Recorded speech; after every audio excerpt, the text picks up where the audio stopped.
Of the South African cross-country series kicked off with the Mpumalanga 400 last weekend. Henk Lategan and Brett Cummings in a Toyota Hilux finished ahead of Janiel de Villiers and Alex Harold Bravo also in a Hilux. The Ford Ranger of Lance Woolridge and Alvin Fonk rounded up the podium positions. Joining us tonight to talk about the local rally scene and the sport at large are Archie Rutherford, the local series CEO, Julian Hardy, the CR6 designer, and Brian Baragwanath, a former Dakar driver. Welcome to studio, gentlemen. Thank you so much for joining us. I think let's start with the question about the South African cross-country championship starting last weekend. New faces, new rules and regulations. Talk us through what actually happened last weekend. Well, last week, firstly, thanks for inviting us. Last week was our first race of the series. We've got 7 races in the series this year. From last year, we only had 6. So last week was the Dahlstrom 400.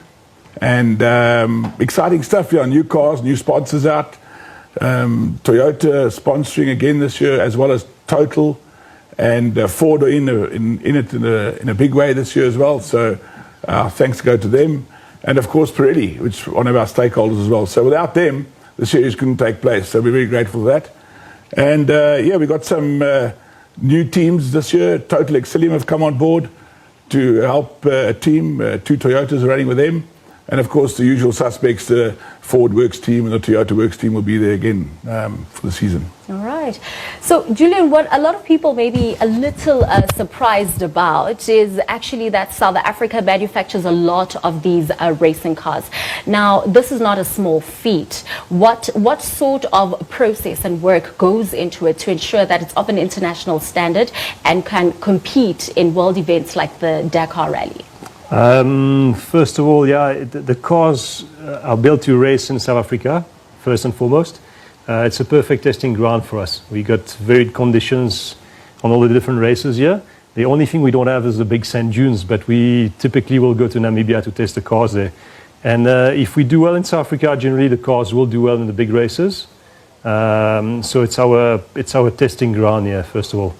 The conditions are challenging in South Africa. The competition is very tough. We have a lot of very good drivers. So yeah, we make the most out of the conditions here to fine-tune the cars. All right, okay. Yeah. And Brian, there has been some changes as well in terms of the scoring format for the series. How do you think that would then affect how racers prepare and also how they navigate routes, for instance? For the local series, yeah, I think we get a throwaway this year, so you can sort of commit on a higher level where if you do mess a race up, you can get your points back. But yeah, in all, our local series is a brilliant testing ground for the rally scene worldwide, where we're able to compete with all the manufacturers around the world. It's quite substantial how much development gets done in South Africa alone. Right. Yeah. And Archie, there are new events also, KZN, Free State. Let's talk about that and how that will have an impact on the local racing series front. Well, KZN is back on the calendar. We haven't raced there for a number of years. It's an iconic event. It's called the Sugar Belt 400. It'll take place in April this year. A lot of mountains, a lot of sugarcane. So we're very excited about that. We've got a few new events this year. We've got Clarence coming up in May, which should be quite good. Also a very mountainous area around Clarence, but a new event nonetheless. And then the final new event of the year is at Nampa, Boerteville. So that's more sort of open felt racing through the mealie fields and that. So yes, we're looking forward to it. It should be an exciting year ahead. Mm-hmm.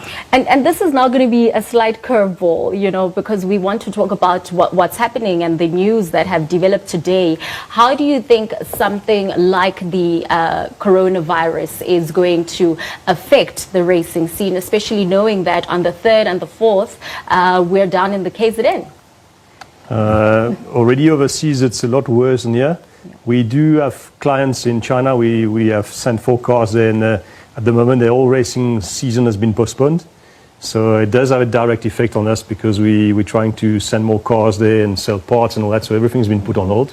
We hope in South Africa we won't get as affected. So far, so good. I think the next race will still probably be good, but we'll have to play by ear and see how it evolves. Sure.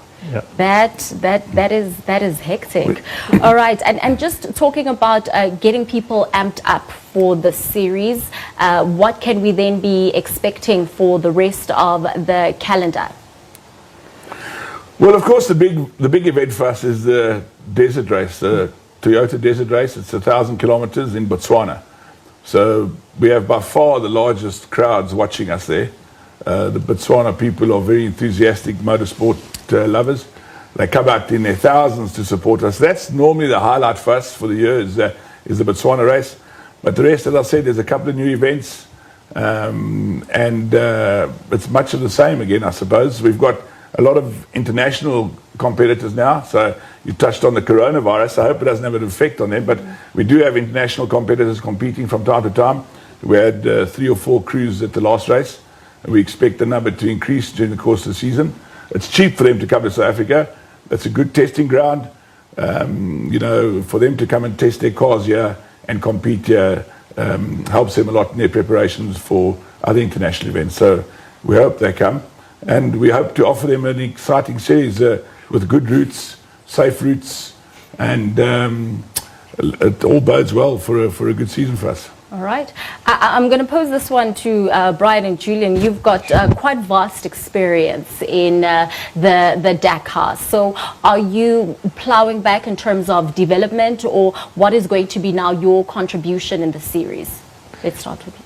Are you talking in terms of the virus or? No, in terms of the car. In terms of the car. Yes. So myself racing, we definitely pushing 100% to do well at Dakar. For me at Century Racing, as a racing driver, we're constantly trying to develop. And even as soon as Julian got back from Dakar this year, it's, normally guys take a week of rest to get going. The next day Julian was at work. We were already he had a list of at least 10 changes and things we want to work on. So we want to be at the forefront. You have to be at the forefront of your game to be able to deal with the world's best. So we're going to try everything. So like Brian mentioned, we have a program going. We have things that we want to test, and every race this year we're going to bring new parts on the car. We're going to try to make it go faster, make it more reliable. The Dakar Rally, it's not only one thing to be quick, but the car needs to be bulletproof. It needs to survive every day, and needs to never stop for a mechanical issue. And our aim is to do the full season here without having any mechanical issues on the car. Mm-hmm. So it's a good opportunity for sure. We mustn't miss it. All right. Yeah. And if you were to look back at some of the experiences that you've had with some of your cars, which would you say were the moments that stood out, and some of those mishaps and technical issues that you speak about that you definitely want to avoid in future? We had a car, we were racing in South America, in the Bolivian mountains. Okay. It was snowing and raining. It was -2 degrees, and the wheel transmission broke, the side shaft. And they had to stop and make repairs there. So that's something that I took a lot of flack for, because obviously it was my fault. So it's something we don't want to. We fixed all these issues now, and we shouldn't have a repeat. But these are the kind of things that can happen in a big race, and it costs a lot of time, a lot of frustration, and it puts you back. And in a big race, when you lose all these positions, it's very hard to make it back, because you're stuck behind slow cars the next day, and it takes about 2 to 3 days to get back to your normal position in the race. Sure. So it's a big challenge, and many things can go wrong in a race car. This is why the more kilometers we do, the better the car gets. As if we are proactive, if we change things as we should and redevelop the parts or redesign the parts that break. Yeah. And with you, Brian, I'm sure you've also had vast experiences and encounters. Which are those that stand out?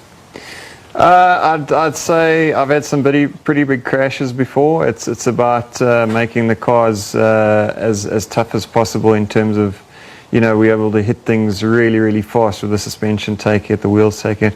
It's unbelievable these days what these cars can do. What these cars would hit in a race would normally write a normal car off. So it's every day trying to get better for those sort of split-second reactions where you're doing 180 and you hit a big hole, that the car can take it and the driver can take it, and we survive it. Yeah. Sure. And just to wrap up the conversation, Archie, we need to talk about transformation in the sport. Are we seeing any drivers of color, perhaps? To be honest, no, we haven't. In the past, we've had drivers that have come through a training program. It's very difficult because it's so costly to enter the sport. So it would be good if we had a sponsor that would come forward and sponsor some transformation and some empowerment drivers and that. But the reality is it's just very expensive. And at the moment, with the economy as it is, it's an expensive sport as it is for normal race drivers and for sponsors to sponsor winning drivers. But I think it's something we should look at for the series. And now with the new class, we've got a side-by-side class, which is much more affordable, more for entry-level guys. It's an automatic car.